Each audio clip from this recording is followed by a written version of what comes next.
No primeiro editorial de hoje, eu apresentei um vídeo para vocês onde eu falei de um habeas corpus que foi impetrado contra o ministro Alexandre de Moraes, reconhecendo ele como autoridade coatora. Esse habeas corpus caiu na mão do ministro Barroso. O ministro Barroso é o mesmo que participou daquele evento do Perdeu o Mané. E ele tinha que dar uma decisão. Então, a gente esperava o óbvio, que ele negaria a decisão. A única surpresa de tudo isso é que foi muito mais rápido do que qualquer outro processo. Afinal, nem surpresa isso é, né? O ministro Barroso negou o pedido de liberdade de Anderson Torres. A defesa do ex-ministro alegou a piora do quadro clínico dele. Moraes já tinha negado solicitações semelhantes. Agora, como a autoridade coatora era o próprio Moraes, ou seja, o habeas corpus era contra Moraes, outro ministro do STF ia ter que julgar. E caiu para aquele do Perdeu o Mané.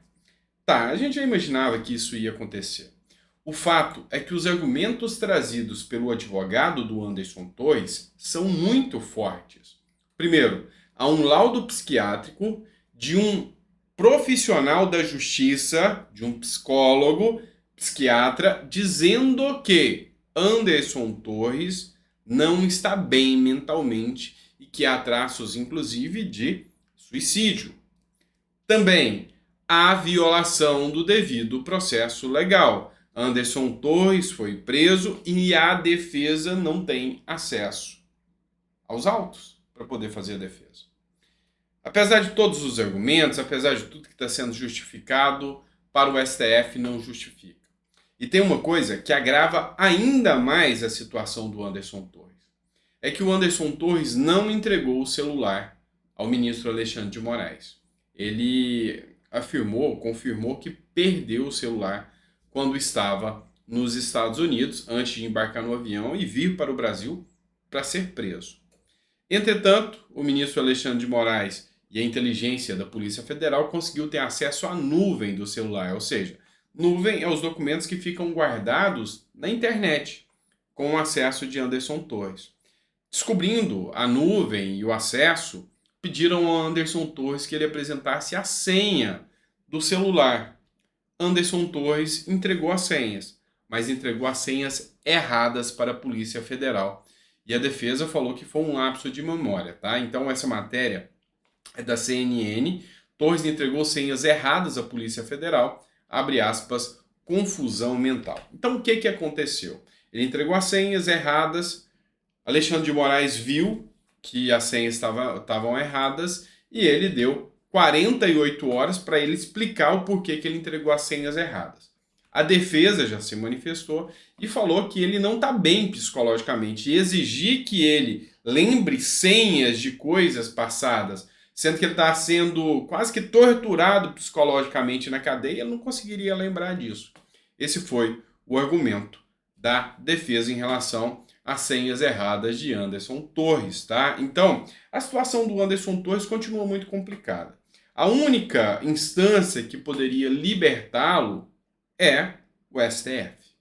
Um habeas corpus foi apresentado, não só pela defesa do Anderson Torres, para vocês entenderem que a coisa está comovendo muitos do mundo jurídico, um outro advogado também, que não é a defesa oficial do Torres, mas é simpatizante do Anderson Torres, e entende que há ilegalidade nos procedimentos do STF, também entrou com um processo que foi ligado a esse que foi para o Barroso, tá? Então tem um HC, um habeas corpus, contra o Alexandre de Moraes, que foi para o Barroso apresentado pela defesa, e outro habeas corpus que foi apresentado por um advogado, que acham tudo absurdo. Os dois foram juntos e o Barroso negou os dois hoje.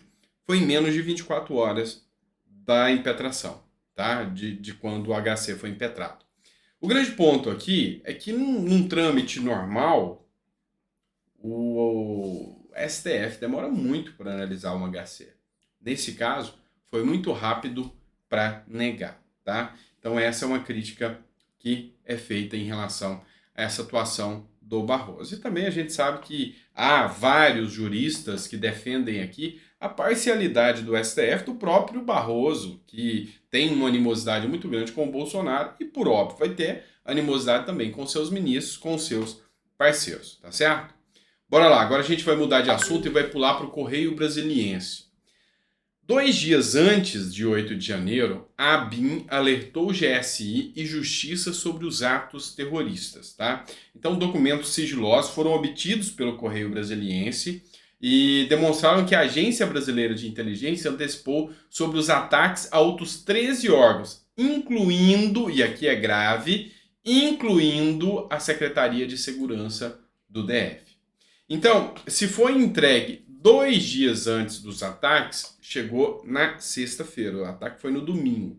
Na sexta-feira, Anderson Torres ainda estava em exercício, tá? E aí, isso aqui vai ser explorado contra o Anderson Torres, porque chegou a notificação da ABIN para o Anderson Torres também. Só que chegou para a ABIN, da ABIN para o GSI.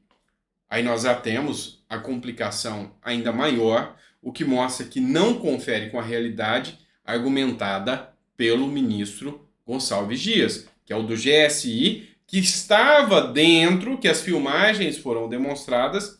Aqui a ABIN comprova que ele sabia. E ele disse que não sabia. Então, a verdade dele não está batendo com os argumentos ditos pela ABIN. Também o Flávio Dino foi convocado um evento oficial, na verdade foi convidado num evento oficial da Câmara dos Deputados, onde ele também disse que nunca existiu qualquer documento e que ele nunca soube. E agora, repito, a ABIN contesta, dizendo que foi entregue sim e apresentou os documentos, inclusive reportando a entrega para o ministro Flávio Dino, o que é grave, o que levaria sim, se for usar a paridade que foi aplicada ao Anderson Torres, Dino para cadeia e G. Dias para cadeia. Além do que, até o Múcio poderia estar respondendo ou estar tendo problemas. A grande questão aqui, a diferença é o lado político que cada um está. Anderson Torres, do lado de Bolsonaro. G. Dias e Dino, do lado do Lula. E aí, até então, nada foi feito. Mas você entende que a situação é a mesma, tá? Se Anderson Torres permanece preso nessa justificativa, Dino e G. Dias deveriam estar presos, é o que argumentam os juristas que defendem essa seara. Se Anderson Torres fosse liberado, aí sim Dino e G. Dias também teriam que aguardar em liberdade. A gente sabe que a coisa é um tanto quanto complicada. A Caroline de Toni, que é deputada federal, fez uma postagem e escreveu: cai outra mentira.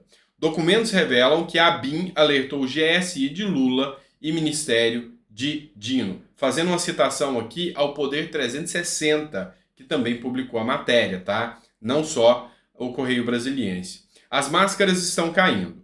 Cada nova revelação com o 8 de janeiro, o governo Lula se complica mais. Documentos sigilosos da ABIN entregues ao GSI de Lula e ao Ministério da Justiça de Flávio Dino já estão em posse de membros do Congresso Nacional e alguns detalhes foram revelados pela Folha de São Paulo.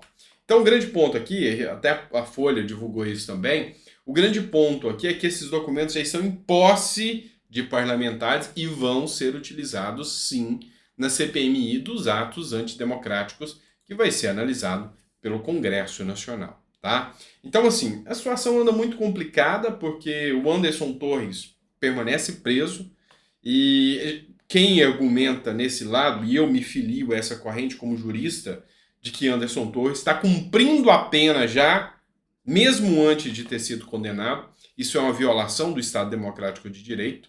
Assim como a Defensoria Pública também tem essa linha de raciocínio, assim como também a defesa do Torres tem essa linha de raciocínio também. Ou seja, está havendo uma violação do devido processo legal e Anderson Torres deveria estar em liberdade. E digo mais, a Procuradoria-Geral da República também já fez manifestação para o ministro Alexandre de Moraes para que Anderson Torres fosse colocado em liberdade. Mesmo assim, o Alexandre de Moraes o mantém preso, assim como também o Barroso, que acabou de julgar um habeas corpus, tinha o poder de sanar a ilegalidade do ato e não sanou, manteve ele preso, tá certo?